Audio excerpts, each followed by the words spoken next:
61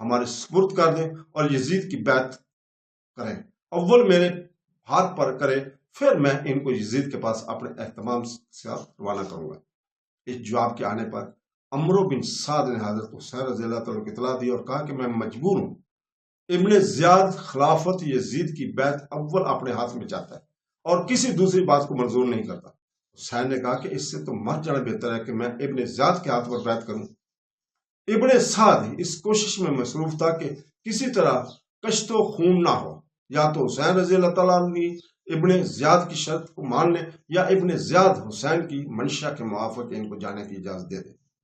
اسی خط و خطابت اور انکار و اصرار میں ایک ہفتہ تک حسین رضی اللہ تعالیٰ اپنے ابن سعد دونوں اپنے اپنے ہمراہیوں کے ساتھ مل کر کربلا کے میدان میں خیمہ زن رہے۔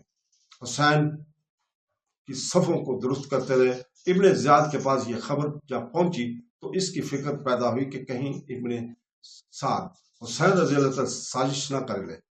اس نے فوراً ایک چوکیدار جوریرہ بن تمیمی کو بلایا اور سعد کے نام ایک خط لکھ کر دیا، جس میں لکھا تھا میں نے تم کو حسین بن علی کو گرفتاری پر مأمور کیا تھا، تمہارا فرض تھا کہ اس کو گرفتار کر کے میرے پاس لاتے، یا گرفتار نہ کر سکتے تو ان کا سر کاٹ لاتے۔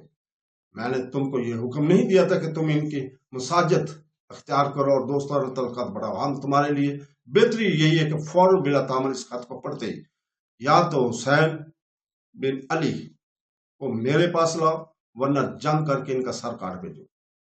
اگر ذرا بھی تعمل تم سے سرزد ہوا تو میں نے اپنے سرہنگ کو یہ خط لے کر آ رہا ہے حکم دیا کہ تم کو گرفتار کر کے میرے پاس پہنچائے اور لشکر وہی مقیم رہے، دوسرے سردار کو منتظر رہے جس کو میں تمہاری جگہ مامور کر کے بھیجوں گا۔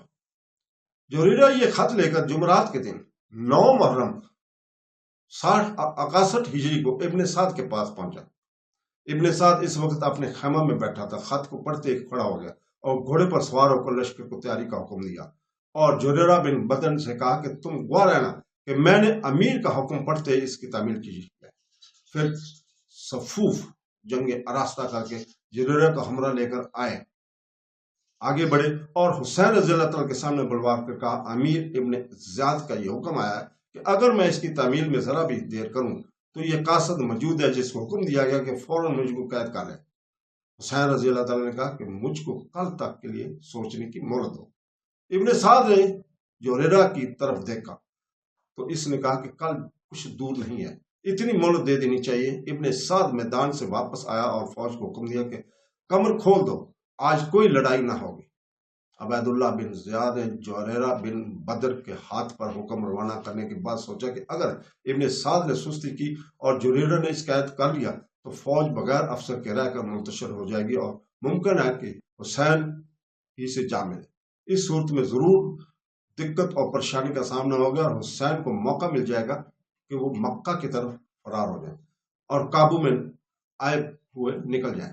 چنانچہ انہوں نے فوراً شمر ذی شوش کو بلایا اور کہا کہ میں جوریرہ کو بھیج رہا ہوں اور اس کو حکم دے دیا ہے کہ ابن سعد لڑائی میں تعامل کرو تو اس کی گرفتار کر کے لے آئے۔ ابن سعد کی طرف سے مجھ کو منافقت کا شبہ ہے، اگر جوریرہ نے ابن سعد کو گرفتار کر لیا تو فوج جو میدان میں پڑی ہوئی ہے سب آوارہ اور ضائع ہو جائے گی۔ میں تجھ سے بہتر اس کام کے لیے دوسرے شخص کو نہیں پاتا، تو فوراً میدان کربلا کی طرف جاؤ اور اگر ابن سعد گرفتار ہو چکا ہو تو فوج کی کمان اپنے ہاتھ میں لے لو اور حسین سے لڑ کر ان کا سر کاٹ لو۔ نعوذ باللہ۔ اگر ابن سعد گرفتار نہ ہوا اور لڑائی میں تعامل کر رہا ہو تو فوراً جاتے ہی لڑائی چھیڑ دے اور کام کو جلدی ختم کر دے۔ شمر نے کہا کہ میری ایک شرط ہے، وہ یہ کہ آپ کو معلوم ہے کہ میری بہن ام النبیین بنت حرام حضرت علی رضی اللہ تعالیٰ کی بیوی تھی، جس کے بطن سے حضرت علی رضی اللہ تعالیٰ کے 4 بیٹے عبداللہ، جعفر، عثمان اور عباس پیدا ہوئے۔ میرے یہ چاروں بھانجے بھی اپنے بھائی حسین کے ہمراہ میدان کربلا میں موجود ہیں۔